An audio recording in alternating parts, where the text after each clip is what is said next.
Kita lanjut. Setelah 19 volt tadi masuk ke jalur untuk menuju PQ33, sekarang kita masuk ke jalur yang menuju IC BAT. Nah, setelah melewati PD8, jalur 19 volt ini masuk ke DC in. Nah, itu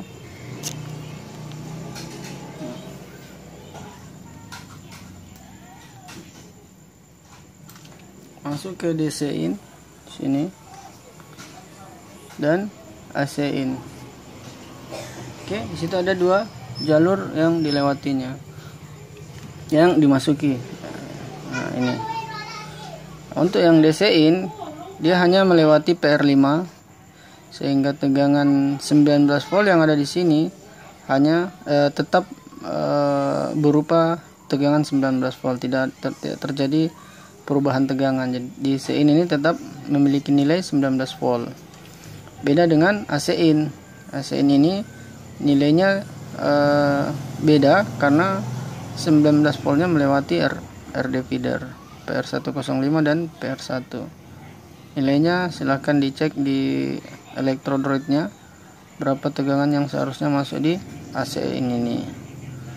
Nah, setelah DC in masuk, AC in masuk, maka keluarlah AC OK untuk melapor ke KBC untuk memberitahukan bahwa kondisi IC sudah menerima signal tegangan input dan siap untuk bekerja. Nah, itu prosesnya, proses bekerjanya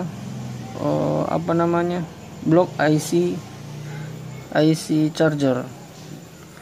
Jadi semua proses ini harus berjalan secara part to part atau bergiliran. Jadi ketika terjadi masalah, terjadi persoalan di sini, misalnya di sini tidak bisa tegangan 19 volt di PQ33 ini tidak bisa menyeberang di sini. Jadi semua harus diperhatikan. Dimulai dari feed ADP-nya sendiri, feed PQ33 ini diperiksa apakah masih bagus.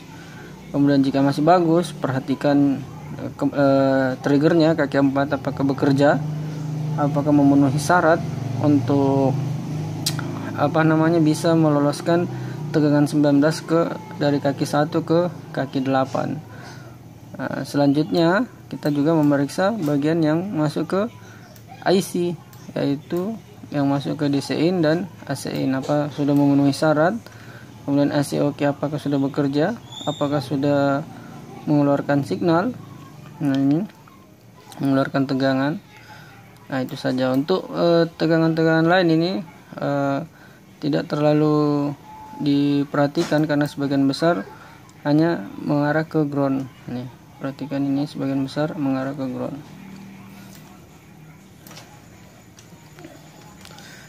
Nah, setelah 19 semua berjalan normal, maka di sini 19 volt ini melewati PQ33 dan dengan melewati PQ33, melewati PR116 dan inilah menjadi sebagai sumber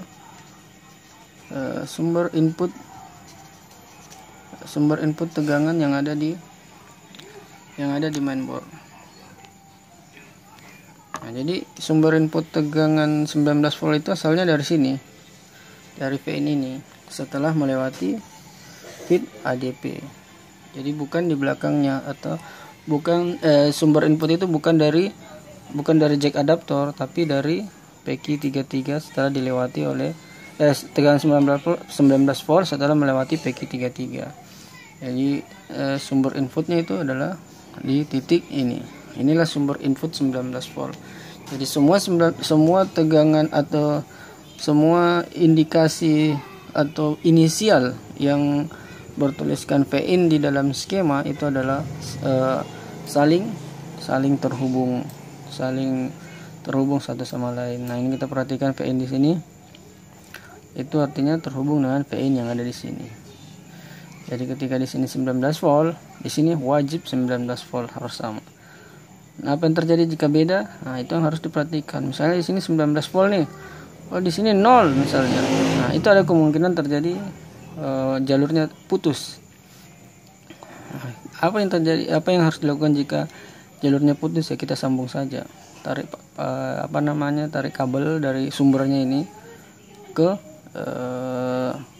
tegangan P-in line yang kehilangan tegangan. Itu boleh dilakukan selama sama-sama satu jalur, dari P-in ke P-in, itu boleh. Oke, nah 19 volt tadi itu masuk hanya terhenti di PQ 35. Ini tidak boleh masuk sini PQ 19 volt karena ini sudah jalur baterai.